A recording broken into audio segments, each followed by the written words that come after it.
मैं हूँ आरजे खुशी और जानते हैं कहानी में आगे क्या हुआ। काव्या ने सोचा था कि एक दिन वो और कबीर एक साथ रहेंगे। आखिर वो इतना जिद्दी और अड़ियल था, लेकिन उसने कभी भी ये नहीं सोचा था कि ये लड़की अचानक से यूं उसकी जिंदगी में आ जाएगी। आई एम सॉरी काव्या, मैं तुम पर कोई इल्जाम नहीं लगाऊंगा। अगर तुम्हें किसी और से खुशी मिलती हो तो मैं तुम्हें कैसे छोड़ सकती हूँ कबीर। हम इतने सालों से साथ हैं, मुझे तुम्हारे बिना जीना नहीं आता। बहुत छोटी उम्र से ही मेरी ख्वाहिश थी एक दिन तुमसे शादी करने की। काव्या को देखकर कबीर का दिल पसीज गया। ठीक है काव्या, मैं बस तुम्हें तकलीफ में नहीं देखना चाहता। इस पर काव्या ने मुस्कुराते हुए कहा, मुझे भरोसा है कि तुम एक ना एक दिन उसे डिवोर्स दे दोगे। मैं तुम्हारा इंतजार करूंगी। उधर श्रेया के चेहरे का रंग उड़ा हुआ देखकर नौकरानी को लगा कि वो शायद गुस्से में है। वो उसके पास गई और बड़े ध्यान से बोली, मैडम, सर और काव्या मैडम बचपन से बहुत अच्छे दोस्त हैं, इसीलिए वो बहुत करीब हैं। उनके बीच ऐसा कुछ नहीं हुआ है। उनका रिश्ता बिल्कुल बेदाग है। ओह, श्रेया जानती थी कि नौकरानी को गलतफहमी हुई है। उसने तेजी से अपने हाथ हिलाते हुए कहा, मेरा वो मतलब नहीं था। ऑफ कोर्स उनका रिश्ता बहुत अच्छा होगा, लेकिन क्या ये दोनों एक दूसरे को बहुत लंबे समय से जानते हैं? जी हाँ, ये तो एक दूसरे को तब से जानते हैं जब ये पैदा हुए थे। इतने लंबे समय से, श्रेया ने मन ही मन सोचा। फिर तो इनका रिश्ता काफी बढ़िया होगा। जी हाँ, काव्या मैडम बहुत गुस्से वाली हैं, लेकिन कबीर सर हमेशा उनके सामने हार मान लेते हैं। ये लोग बचपन से ऐसे ही हैं, लेकिन मुझे इनका रिश्ता एकदम भाई बहन जैसा लगता है। मैडम, अच्छा होगा अगर आप गुस्सा ना हो। आप तो जानती ही हैं कि सर की बीमारी के चलते वो किसी औरत को छू नहीं सकते। जाहिर सी बात थी, श्रेया को ये सब पता था। अंदर ही अंदर उसे कबीर के लिए बहुत बुरा लग रहा था। वो जिस लड़की से प्यार करता है, वो उसके सामने होते हुए भी उसको छू नहीं सकता था। उसने पता नहीं इतने सालों तक ये सब कैसे सहन किया। श्रेया नाराज नहीं थी, वो बस ये सब जानना चाहती थी। उसने नौकरानी से कहा, चिंता मत करो, मैं नाराज बिल्कुल भी नहीं हूँ। मैं बस पूछना चाहती थी। मैं कबीर को समझ सकती हूँ, मैं उससे गुस्सा नहीं होंगी। श्रेया की ये बात सुनकर उस नौकरानी को श्रेया और भी अच्छी लगने लगी। उसने कहा, मैडम, आज तक मैं जितनी भी औरतों से मिली हूँ, आप उनमें सबसे सुंदर हैं और आप बहुत अच्छी हैं। आप और सर साथ में बहुत अच्छे लगते हो। आप देखना, आप लोग आगे भी हमेशा बहुत खुश रहोगे। श्रेया को बिल्कुल गुस्सा नहीं आया। शुरुआत से ही वो जानती थी कि ये शादी सिर्फ एक कॉन्ट्रैक्ट है और कबीर ने उससे कुछ नहीं छुपाया और सब कुछ पहले ही साफ बता दिया था। इसीलिए गुस्सा होने का तो कोई मतलब ही नहीं बनता था। श्रेया ने पूछा, लेकिन जब इन दोनों का रिश्ता इतना अच्छा है तो इनके परिवारों ने इस रिश्ते को मंजूरी क्यों नहीं दी? नौकरानी ने जवाब दिया, काव्या मैडम उनके परिवार की तीसरी बेटी हैं, लेकिन बड़े साहब मतलब कबीर के दादाजी को उनका परिवार कभी पसंद नहीं था, लेकिन उनको इस रिश्ते से कोई खास दिक्कत भी नहीं थी। लेकिन फिर सर एकदम से बीमार पड़ गए। फिर उनका परिवार चाहता था कि सर किसी ऐसी लड़की से शादी करें जो उनके बच्चे को जन्म दे सके, लेकिन सर अपनी जिद पर अड़े रहे और काव्या मैडम भी कुछ न कुछ गड़बड़ करती रही और वो नहीं चाहती थी कि सर किसी और लड़की से शादी करें।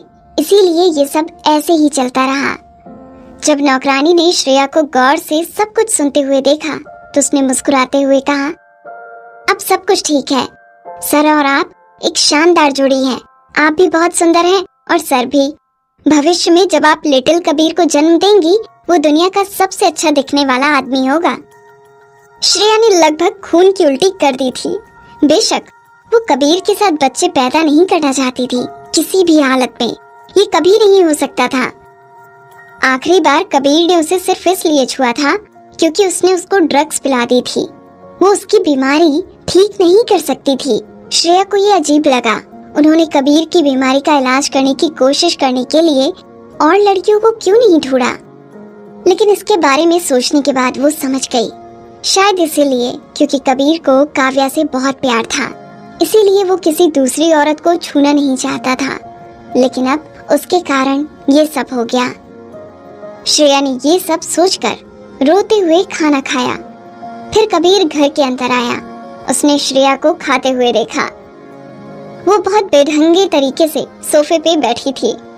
उसने गुस्से में बोला, क्या तुम थोड़ी सफाई से रह सकती हो? मैंने अपने हाथ धो लिए हैं, अब ये कैसे साफ नहीं है? कबीर उसको अपने हाथों से खाना खाते हुए देखता रहा और उसको अब और भी ज्यादा गुस्सा आ रहा था। हाँ, बिल्कुल सही कहा तुमने, तुम्हें नहीं है तमीज ढंग से खाना खाने की। हर कोई काव्या की तरह नहीं होता। जब मैं बहुत छोटी थी तभी मेरी माँ गुजर गई थी। मेरे बाप ने कभी मुझे अपनी बेटी नहीं समझा और मेरी माँ मुझे बेच देना चाहती थी पैसों के बदले में। तो किसी ने मुझे तमीज नहीं सिखाई। लेकिन हर किसी के पास तुम लोगों की तरह वक्त नहीं होता ये तमीज वमीज के बारे में सोचने का। मेरे लिए जीना ही अपनी इज्जत करना है, इसीलिए मैं ये सब नहीं जानती और मैं कभी काव्या जैसी नहीं बन पाऊंगी। कबीर की तरफ देखते हुए उसने फिर कहा, अगर तुम्हें मुझे खाते हुए देखने से इतनी दिक्कत है तो मैं तुम्हारे सामने नहीं खाऊंगी। तुम भी ज्यादातर घर पे नहीं रहोगे। क्योंकि उसके पास काव्या थी तो जाहिर है वो उसके साथ वक्त गुजारना ज्यादा पसंद करता बजाय घर रहने के।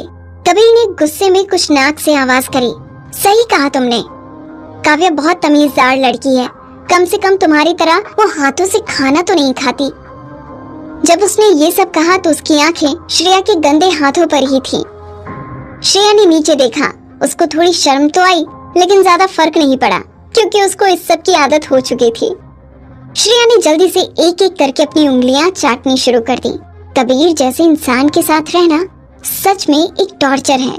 कोई हैरानी नहीं कि लोग हमेशा कहते हैं कि अपनी औकात के लोगों में ही शादी करनी चाहिए। वो और कबीर इसका एक बिल्कुल सही एग्जाम्पल थे।